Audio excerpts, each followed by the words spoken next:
Hello good morning students. आपके matrix continues में solution of linear equation चला हुआ था। अभी आपके पास solution of homogeneous linear equation पे आते हैं। Solution of system of homogeneous linear equation. आपके पास सॉल्यूशन ऑफ लीनियर इक्वेशन पढ़ा था। सॉल्यूशन ऑफ होमोजीनियस अगर आपके पास दो या तीन लीनियर इक्वेशन है और राइट साइड कंप्लीट जीरो है तो वो इक्वेशन किस में कन्वर्ट हो जाती है? होमोजीनियस लीनियर इक्वेशन में। आपके पास डिग्री कंप्लीट वन है, लीनियर है, अगर डिग्री सेम है तो इक्वेशन होमोजीनियस कहलाती है। होमोजीनियस में कन्वर्ट कब हो जाते हैं? तब राइट साइड कंप्लीट जीरो, कोई कांस्टेंट नहीं हो। डिग्री सेम है, एक्स की वन है, वाई की वन है, जेड की वन है, लीनियर इक्वेशन है। लीनियर होने के लिए डिग्री वन होनी चाहिए। डिग्री वन है, राइट साइड जीरो है, तो सिर्फ लीनियर नहीं होमोजीनियस लीनियर में कन्वर्ट हो जाती है राइट साइड में जीरो होने पर। अब आपके पास ये सिस्टम है, हम इसको रिटर्न कैसे कर सकते हैं? A X equal to O. O क्या होता है?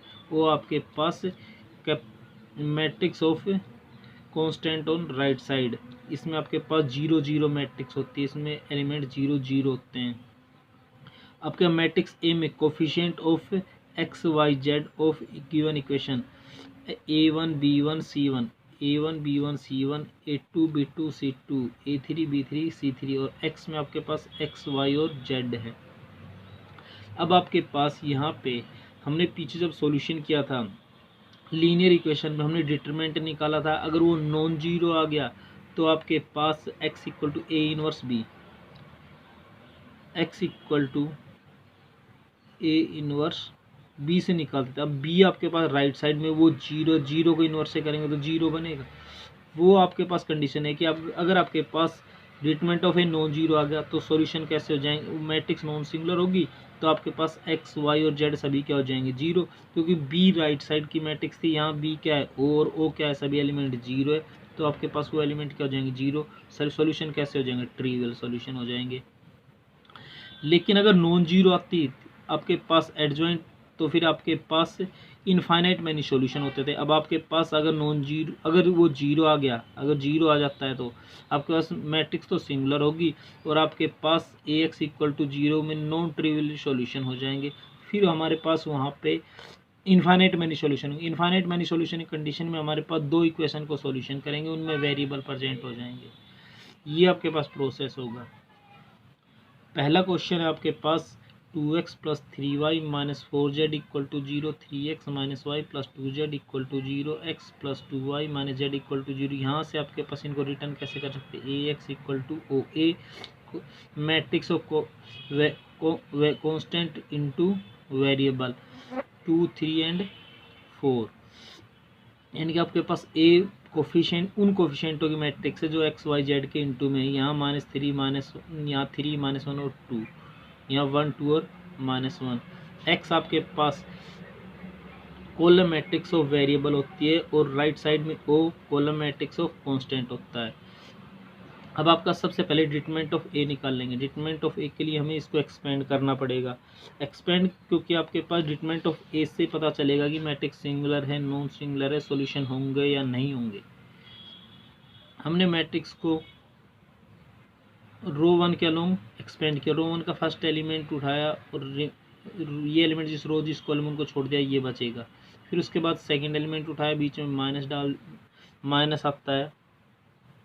फिर उसके बाद ये रो ये कॉलम छोड़ेंगे तो आपके पास ये दोनों बचेंगे। फिर आपके पास ये रो और ये कॉलम छूटेगा, आपके पास ये बचेगा, इनटू में आ जाएंगे। फिर आपका इनको सोल्व करने पर टू एज इट इज है, ये माइनस माइनस प्लस का वन, बीच में minus, two into two four बनेगा, माइनस का थ्री एज इट इज है, three into minus one minus का थ्री, बीच में माइनस है, वन इंटू टू माइनस का टू, माइनस का फोर एज इट इज है, थ्री इंटू टू सिक्स, बीच में माइनस है, ये माइनस का वन बनेगा, प्लस हो जाएगा। इनको सोल्व करने पर आपके पास ये माइनस का सिक्स, क्योंकि माइनस का थ्री बचेगा, minus three into two six, minus five into minus three plus का 15, सेवन इंटू फोर माइनस का 28, आपका माइनस का 19 हो गया। अगर आपके पास होमोजीनियस इक्वेशन नहीं होती तो आपके पास यहाँ से x equal to A inverse B से सॉल्यूशन निकाल देते हैं। अब बी आपके पास राइट साइड में सभी जीरो है तो आपका कंडीशन क्या होगी? इक्वेशन मैट्रिक्स तो आपका नॉन सिंगुलर है, सिस्टम आपके पास कैसे होंगे? नॉन ट्रिवियल सॉल्यूशन होंगे, तो आपका एक्स वाई जेड तीनों क्या हो जाएंगे? Equal to zero. क्वेश्चन यही खत्म हो जाएगा। क्वेश्चन नंबर सेकंड में चलते हैं। तो आपके पास इक्वेशन में x plus y minus z equal to 0, x minus 2y plus z equal to 0, 3x plus 6y minus 5z equal to 0। यहाँ से हमने मैट्रिक्स ए निकालेंगे। ये 1 ये 1 ये माइनस का 1, ये 1 ये माइनस का 2 और ये 1, ये 3 ये 6 और ये माइनस का 5 है। डिटरमिनेंट ऑफ ए को सोल्व करेंगे। डिटरमिनेंट मैट्रिक्स गिवन थी, डिटरमिनेंट से हमने इसको प्रेजेंट किया, फिर उसके बाद हमने इसको एक्सपेंड किया। ये 1 इस रो और इस कॉलम में है, तो आपके पास माइनस माइनस प्लस का 10 बनेगा, बीच में माइनस 6 है, बीच में माइनस का 1 आता है। ये आपके माइनस का 6 और ये माइनस का 3 बनेगा। ये रो ये कॉलम छोड़ेंगे, ये 6 बीच में माइनस आता है, ये माइनस का 6 प्लस का 6 हो जाएगा। सोल्व करने पर आपके पास ये क्या होगा 0।